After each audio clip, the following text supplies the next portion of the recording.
Donc, notre deuxième experte, c'est Martine Gauthier. Martine est une diplômée en technique infirmière du Cégep de Sherbrooke. Elle a été infirmière à l'Hôtel-Dieu de Montréal pendant 15 ans et elle est à l'IRCM depuis 12 ans.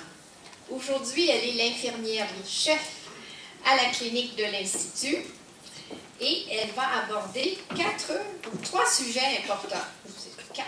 Savez-vous comment bien mesurer votre pression à domicile? Quel est le meilleur moment pour mesurer votre pression? Et qui peut faire la mesure? Et quel appareil utiliser? Alors, à vous la parole, Martine. Bonsoir à tout le monde. Merci d'avoir accepté notre invitation. On est heureux d'être avec vous ce soir. Alors, je vais avoir un petit peu besoin de votre aide ce soir. Je vais vous poser quelques questions pour lesquelles vous pourriez répondre à main levée. Alors, connaissez-vous votre pression artérielle? Oui. OK, c'est bon. Alors, je ne reviendrai pas trop longtemps là-dessus parce que le Dr. Roderer vient de vous en parler. Simplement que vous sachiez qu'en général, les tensions artérielles des gens devraient être en bas de 140/90. Par contre, à la maison, on devrait être un peu plus sévère et atteindre un 135/85. Par contre, pour les gens qui sont diabétiques ou les gens qui ont des problèmes rénaux, on s'attend à ce que leur tension artérielle soit en bas de 130/80. On est un petit peu plus sévère avec eux. Parmi vous, combien il y en a qui mesurent leur pression artérielle à la maison? Ah, quand même, c'est bon, d'accord. Parmi vous, il y en a combien qui mesurent votre pression artérielle à la pharmacie? OK.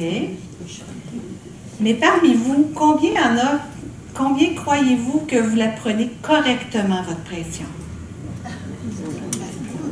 OK. On va regarder ça ensemble. Vous savez, c'est comme tout, il y a des avantages et il y a des inconvénients à chaque chose. De prendre sa pression artérielle à la maison, ça permet l'obtention de plusieurs valeurs. Alors, lorsque vous allez rencontrer votre médecin, il est très content que vous arriviez avec votre petit papier, avec tous vos relevés de tension. Ça lui fait bien plaisir, ça lui permet de pouvoir voir si son traitement, ça va bien.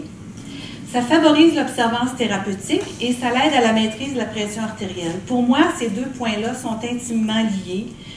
Je pense que le fait de prendre sa pression à la maison et de pouvoir visualiser qu'effectivement, mon traitement, ça me réussit, ça va bien, ça va donner de la joie de continuer à suivre notre traitement. On va être heureux de voir que ça va bien. Si par contre, on se rend compte que ça ne va pas bien, bien, on peut facilement appeler notre médecin et pouvoir corriger le problème plus rapidement que d'attendre 6 mois avant de retourner voir le médecin.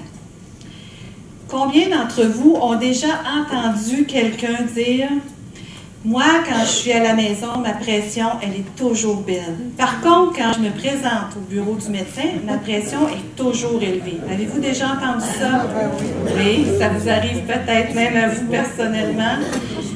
Le fait de prendre vos pressions à la maison, ça va permettre aux professionnels de la santé de détecter si vous avez le syndrome de sarreau blanc. Alors, ne vous inquiétez pas, si le médecin se rend compte que vos pressions à la maison sont belles, il ne tiendra pas seulement compte du chiffre de pression qu'il a pris en bureau. À toute chose, il y a un contraire. Parfois, il y a des gens qui, à la maison, la pression artérielle est très élevée. Par contre, lorsqu'ils se présentent en bureau, lorsqu'ils voient le médecin, la pression, elle est belle. On appelle ça de l'hypertension masquée. C'est qu'il y a des gens qui ont de la difficulté à assumer de prendre leur pression à la maison. Ça crée tellement d'anxiété que ça fait monter le chiffre de pression parce qu'ils ont peur de ne pas être capables d'assumer leurs résultats. Ils ne sauront pas quoi faire avec ça, comment gérer ça. C'est quelque chose qui arrive régulièrement. Ce que je suggère aux gens, c'est de demander à un membre de la famille ou à un ami d'être avec eux lorsqu'ils prennent leur pression à la maison, de tourner la petite machine, de ne pas les regarder les chiffres. Une autre personne peut les inscrire pour nous, puis à ce moment-là, dire à la personne, si tu te rends compte qu'après un certain temps, par contre, malheureusement, ça ne va pas bien, bien là, dis-le moi, puis on va pouvoir y faire face. Les désavantages de prendre nos pressions artérielles à la maison, c'est qu'il y a beaucoup de personnes qui ont des problèmes d'arythmie cardiaque. Alors, les appareils électroniques et l'arythmie cardiaque, ça ne fait pas un beau couple ensemble. Les gens ont de la difficulté, les machines ont de la difficulté à capter les résultats. Alors, parfois, ça peut être problématique pour les gens qui ont ces problèmes-là. Comme je vous ai expliqué tantôt, de prendre notre pression à la maison peut créer beaucoup d'anxiété. Ça peut être un point négatif pour certaines personnes. Essayez de trouver vos petits trucs pour que ça se passe un petit peu mieux. C'est sûr que lorsqu'on décide d'acquérir un appareil de pression, il y a des coûts qui sont reliés à ça. Et pour avoir un bon appareil, souvent, ça peut jouer entre 80 et 100 $, un bon appareil pour l'acheter. Par ce tableau, j'ai voulu vous faire la démonstration d'un protocole de mesure de pression artérielle. C'est ce que vous devriez faire avant d'aller voir votre médecin. Idéalement, de prendre votre pression sur 7 jours, de la prendre 2 fois le matin et 2 fois le soir. Le matin, vous devriez la prendre après votre routine du lever, après être allé à la salle de bain. Bien entendu, de prendre vos pressions avant votre déjeuner, avant d'avoir pris votre café et d'avoir pris vos médicaments, et de faire les 2 pressions à intervalle d'1 minute. Ensuite, le soir, vous devriez prendre 2 pressions, idéalement au moins 2 heures après avoir soupé, et jamais en dedans de 30 minutes après un exercice intense. Lorsque vous allez apporter votre tableau chez votre médecin, il va vous féliciter. Ce qu'il va faire, c'est qu'il va annuler la première journée. Il va regarder les 6 derniers jours et faire la moyenne, et vous devriez avoir un objectif en deçà de 135 sur 85. C'est sûr qu'on n'est pas toujours parfait. Ça peut arriver qu'on n'ait pas le temps. Il est arrivé un imprévu. C'est ce que représentent les X sur mon tableau. C'est pas grave. Si à un moment donné, vous ne pouvez pas les prendre, vous pouvez faire ça comme ça. On appelle ça un protocole de mesure de pression artérielle. Le tableau qu'on vient de voir, mais à quel moment je devrais le mettre en application, mon protocole? Alors, on devrait toujours, les 7 jours précédant notre visite chez le médecin, on pourrait mettre en application ce protocole-là. Ou, suite à la visite chez le médecin, lorsque le médecin a changé votre médication, le dosage, la posologie, lorsqu'il a changé complètement votre traitement. Ou si vous avez des symptômes. Vous avez des céphalées, vous vous sentez fatigué, vous avez, peut-être comme moi en ce moment, un peu de flushing, vous pourriez prendre votre pression artérielle à ce moment-là. Il y a beaucoup de gens, lorsqu'ils viennent en bureau à la clinique, ils me disent « Martine, est-ce que c'est bon que j'aille faire prendre ma pression à la pharmacie? » Je réponds toujours que c'est effectivement pas mon premier choix, mais que le fait d'aller la prendre à la pharmacie va nous permettre d'obtenir des valeurs. Alors, au moins, vous allez pouvoir apporter au médecin des valeurs que vous aurez prises. Lui, ça va lui permettre de faire l'estimation d'une problématique. S'il se rend compte que les relevés que vous lui avez apportés de la pharmacie sont toujours aux alentours de 110, 120, on peut supposer que ça va quand même bien. Mais si vous arrivez avec des relevés de tension artérielle avec des valeurs entre 150, 160, là, il y a peut-être lieu pour le médecin de pousser un petit peu plus l'investigation. Il y a peut-être une problématique là-dessus. Les désavantages de la prendre à la pharmacie, bien entendu, on ne sait pas toujours. Ces appareils-là sont en général mal situés, mal localisés. C'est souvent dans un environnement très stimulant. Il y a beaucoup de circulation, il y a de la petite musique. Alors, ce n'est pas toujours l'idéal. On ne connaît pas toujours la fiabilité et l'entretien qui est fait de ces appareils-là. On ne sait pas à quelle fréquence les appareils sont étalonnés. Et Dieu sait, souvent on est pressé lorsqu'on va à la pharmacie. On fait ça vite ou il y a quelqu'un d'autre qui veut aussi prendre sa pression. Alors, on n'utilise pas toujours la bonne technique pour la prendre. On fait ça vite, on s'assied, on n'est pas le dos appuyé, on se dépêche, on pèse sur le bouton et c'est fait. Si jamais vous décidez de passer à l'achat d'un appareil, la recommandation que je peux vous faire, c'est que l'appareil que vous allez vous procurer, assurez-vous qu'il y a le logo de Certification d'Hypertension Canada. Je vous ai mis quelques noms d'appareils que moi, j'aime plus, mais je vous ai mis aussi un site Internet où vous pouvez aller, où là, la liste est plus importante. Vous pourrez pouvoir décider selon vos besoins.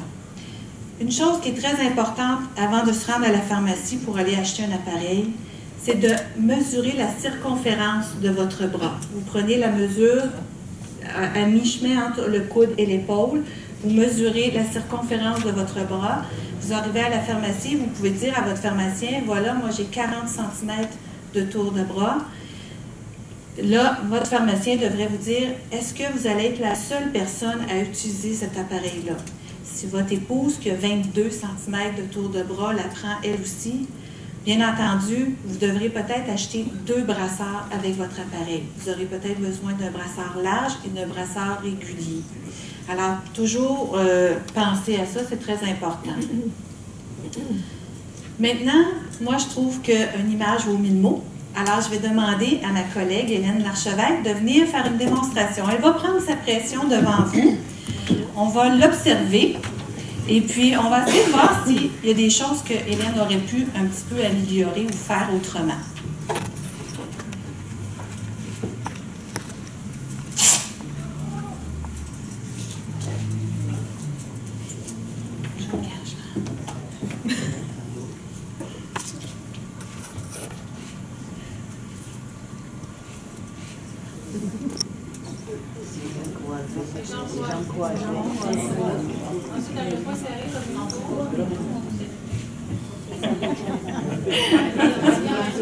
C'était fait chicaner.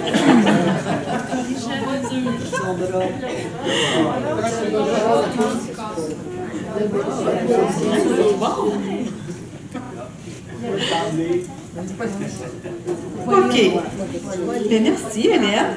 On va, si tu veux rester avec nous, on va quand même évaluer ce que tu n'as pas fait là. On va regarder ça ensemble. C'est ça.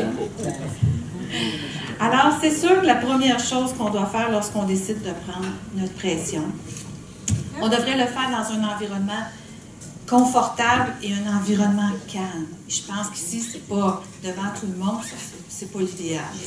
Elle a la bonne position, elle est en position assise. Toutefois, Hélène avait croisé ses jambes, ses pieds devraient toujours être les 2 pieds à plat par terre, le dos bien appuyé. L'autre erreur qu'elle a commise, c'est que son bras pend dans le vide. Chose à ne jamais faire, son bras devrait être appuyé sur la table. Alors, le mi-bras devrait être environ à la hauteur du cœur. Devrait toujours être supporté, le bras. On devrait... là, la table n'est pas ajustée. On devrait toujours aussi prendre un 5 minutes de repos avant de prendre sa pression, pour lequel on ne devrait pas parler pendant notre repos, ni pendant qu'on prend la pression.